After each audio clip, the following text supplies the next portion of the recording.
Hi, my name's Dee and welcome to Untitled Tarot.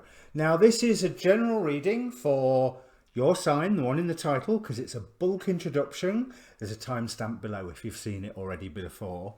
For the Mars conjunction with Neptune in Pisces this Saturday. I'm not going to speak at length about this because if you look at the link down below in the description for the Facebook page, I've already posted numerous videos about the astrologers who know what they're talking about this conjunction, and it has a wide range. On the very lowest octave, you can look at it as a suicide bomber willing to sacrifice his life for an ideal, whether it's deluded or not.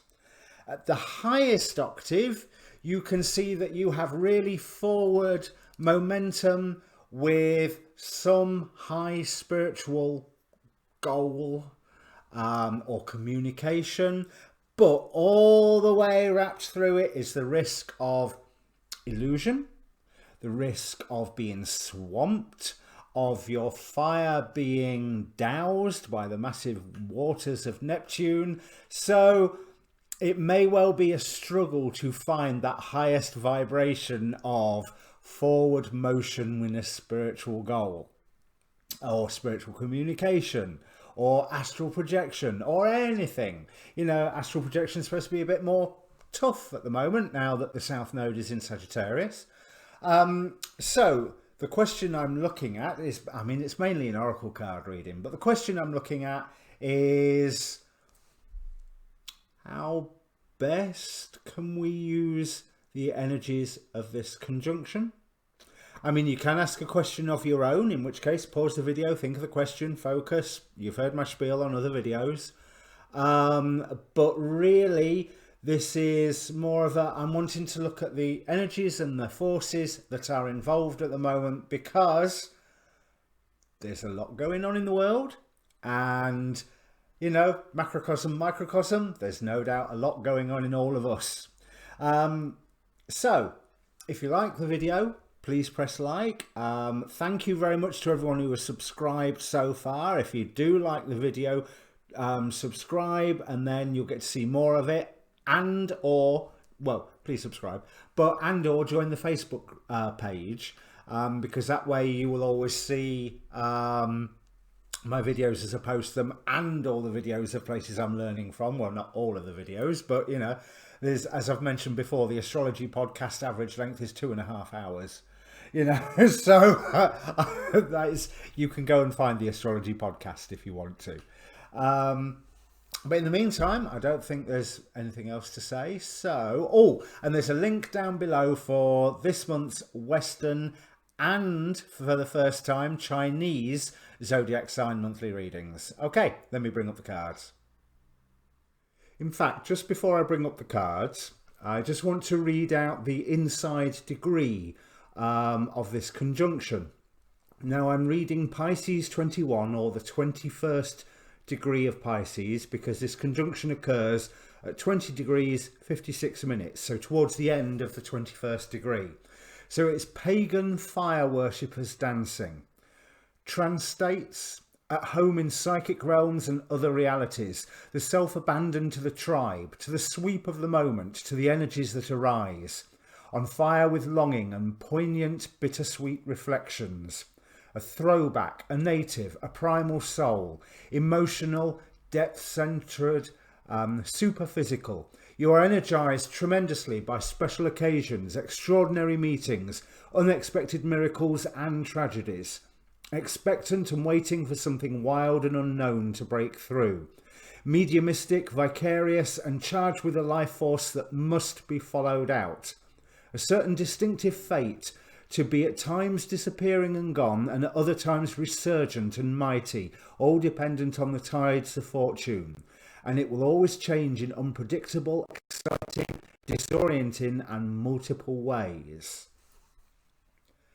Considering the world situation as we head into this conjunction, I think that is quite poignant. And it goes to demonstrate what I was saying about the lower to the higher vibration.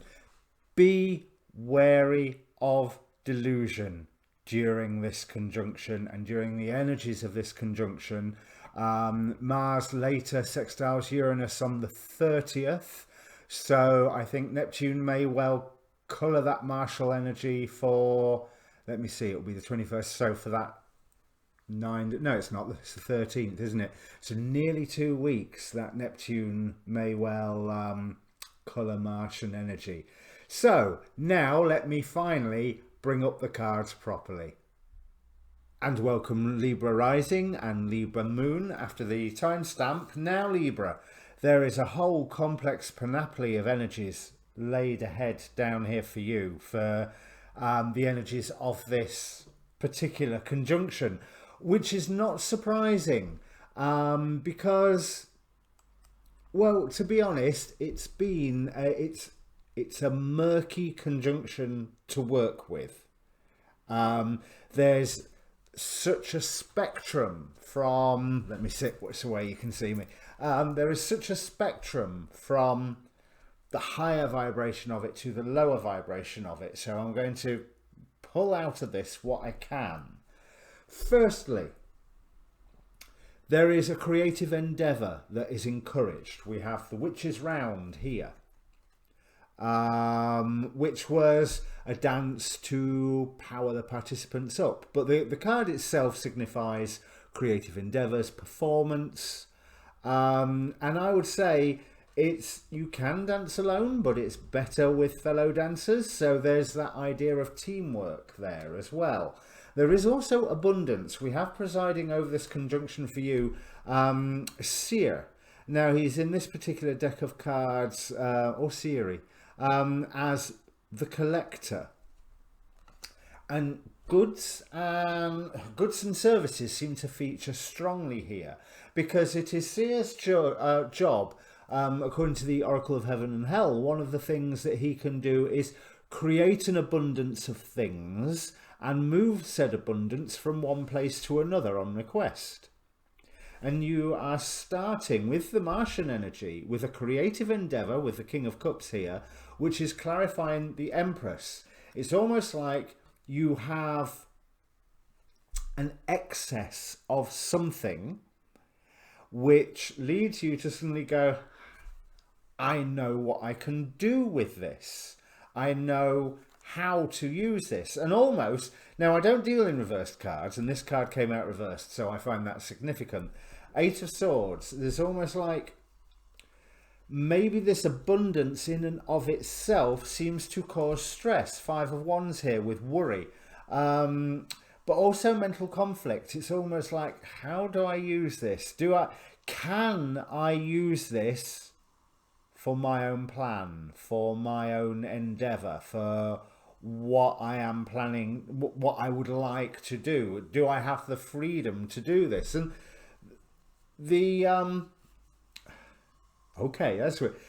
The answer I'm getting from that is yes, you do have the freedom, and you should just go and do it anyway if it's something that needs doing. We have Three of Pentacles, which is here as works, clarified by the Sun card, and also that it will appear that everything is going your way in this. Now, this is in the Neptune stream, so I've not yet determined whether this means that things are going your way with this project, or that they just appear to be going in your way. But I would say that they are, because you are protected here. We have Heracles the Protector, and from the angels and ancestors, we've got the Guardian Angel, You Are Not Alone.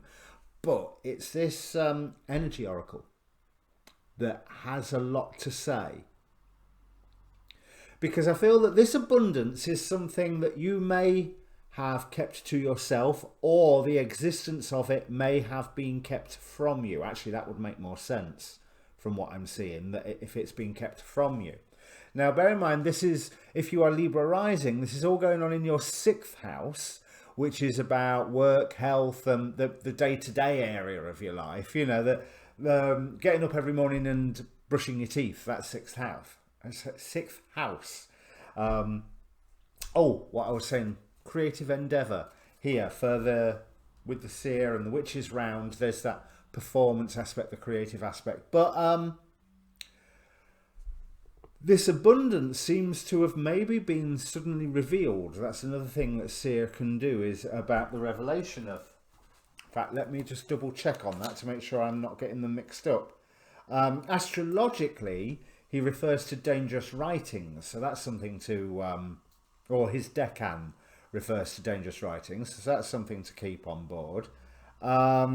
He gives a true relation of all sorts of thefts and treasures hid and many other things. So there's also, with that treasures hid, there's the essence of secrets. And this is why I say that this sudden abundance may have been hidden from you. It's under the Witchcraft Oracle with Secret, Book of Shadows. And also we have Creusa here, again to do with secrets, but very much to do with family secrets and secrets that you can end up mistakenly keeping from yourself. Creusa was ravished by Apollo, which is probably sanitizing a word that shouldn't be sanitized. Had a baby, didn't want the baby, put the baby in a cave. Apollo found out, made sure that the baby was brought up in his priesthood at Delphi. She got married later on. They couldn't have children. So her husband went to the Oracle of Delphi and said, I want a son. And the Oracle went, here's one that we prepared earlier. Now Creusa and Ion was the son. Ion immediately saw each other as a threat. Creusa saw him as a threat and tried to bump him off. So Ion retaliated, and then eventually they sat down, they told their stories, and they realised that Creusa was Ion's mother. So she's deceived herself in a way by putting the baby in the cave in the first place. In the symbolism of this story, I might add. I'm not saying that about anybody who has been in the unfortunate position of having to give up a child. But because she lost track of the child and then reacted against him later on without knowing who he was, her secret that she'd never told her husband, neither Ion nor Creusa ever told the husband that they were actually mother and son.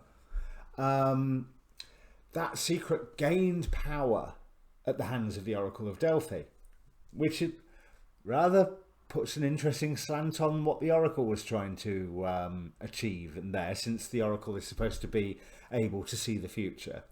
But yes, there is some element of secrets, whether you are trying to keep something secret, whether something secret is being kept from you, or that there's a sudden revelation of secrets, especially again with this Sun card. I'm often reminded, especially when the secrets style things come up, sunshine is the best disinfectant. But it seems to be more to do with this sudden abundance that you're going, I know what I can do with all of this, and this answers a lot of my desires. It puts pay to some of my worries. Now, I do believe that you were worried about whether to use this abundance, this whatever it is, in the first place, but it seems to set you up lovely for a new beginning for a while. We actually, Ace of Swords, clarified by the Chariot, so clarity and motion. Ace of Pentacles, new beginning that you have to work at, but new beginning. Ace of Wands, that forward throwing, which is clarifying here the Prince of Swords, the which equates to the Knight of Swords. So surging ahead and interesting information coming to you. So again, hinting on that revelation. But under all of this, under this what you are trying to achieve, there is the card of forgiveness. Over it, sorry, not under, over. So these secrets that are revealed, you are to be forgiving towards. Or you may be receiving some forgiveness and it actually puts your mind at rest. But from the Energy Oracle, we got the Thinking Man. So this is something that, bear in mind that Neptune can be illusions and delusions, especially when when affecting the Mars energy. We got the thinking man, then walking away in deceit. So again, that sense of secrets or outright lies here. But then the temple path. So this is all taking you the understandings and the misunderstandings of this particular conjunction is taking you to, again, this new beginning that's signified here. And also on the bottom of the Thoth deck, we have the sun, which makes me think that, you know, this is a positive move for you. Also from the Orisha Tarot, we have Elegua, the Orisha of gateways, of openings. It is Elegua, you may know him better as Papa Legba.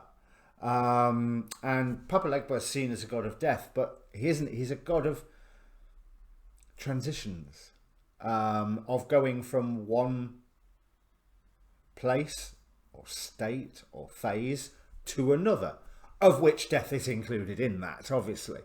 But what I am seeing is a warning about whatever you are doing, this creative project and this abundance. Now, because there's that dragon on the Ace of Pentacles, I want to say don't use all of it. Listen to the guidance that comes through, but don't use all of it, because Five of Pentacles at the end, you can be left feeling without and left with a burden that you are not really able to deal with. A weight that you are not able to deal with. And when everything calms down, whatever this abundance is, you need some left. Not much, and you can do a lot with what you've got, but you need some left. So just be very, very careful about what you are committing to. Now, there may well be walking away during this period. If it's someone that's walking away from you, you have no power over that. If it's you that's walking away because of deceit, know that you are being taken to a better place by your reaction. Even if the reaction itself is deceptive, the reaction might be the deceit. Remember, the more important energy here is the forgiveness and the thinking man.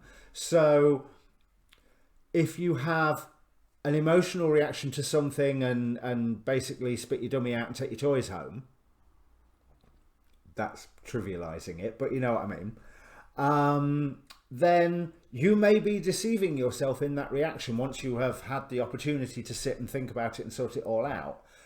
But nevertheless, that seems to be getting you to a slightly better place. But towards the end, when everything's calmed down, we have the lake card with stillness here. You just have to be careful that you have not taken on board too great a burden, because it will exhaust you. And that's what I'm getting from these two, Knight of Swords and Five of Pentacles right at the end. It will exhaust you, all that fast energy, and then that sense of lack. There's a sense of being exhausted, having run out of all the energy and possibly the resources. Now is very much a time for you to start planning, and maybe less of a time of doing. Like I say, what I think is I want you to start doing, but not a lot. Not using all of the abundance, not doing it full time, not, you know, a few hours here, a few hours there. That's enough. You know, basically, especially since Creusa's in this reading, I am suddenly thought of the maxim of the priest of Apollo: everything in moderation, including moderation. So there is that element of you are being protected, but don't take the mick. That you may well be deceived, but forgiveness is the better attitude for that, and working things out. And there may well be revelations during this time. Try not to overreact. I'm sure if I was using is it the Queen of the Moon Oracle that has the extremes card in it? I'm sure if I was using that, the extremes card would come out and saying, beware of those extremities of reaction. Because, again, Neptune makes things cloudy. Now, is there anything else I can see in these cards? As I say, it's a murky energy to go through. There is a form of wish fulfillment that can come to you, but that is only with that energy of forgiveness linking into it, whether that's you being forgiven or you forgiving someone. And since the reading is for you, the person that's listening, I would more think it's imperative for you to be the forgiving one, especially since you're immediately tempted to walk away due to deceit. But either way, you are getting onto a more sacred path. But that more sacred path, you're going to need some of this abundance. So whatever creative project or creative use of resources is probably a better way to put it, you are planning at the moment, pace yourself. In fact, that's what I might call the reading, pace yourself. I think that's everything that I can see there. So, Libra, yeah, comment down below if it means anything to you. Oh, and I don't think I mentioned, I'm doing Western and Chinese zodiac combinations. So if you want to see a Libra, well, I know Libra dog is on my list. But if you want to see a Libra rooster, dragon, rat, pig, then comment down below, let me know, and I will knock one of those readings out for summer. As in, the reading is for summer, not by summer. Although at this rate, by summer. Okay, see you later, Libra. Cheers.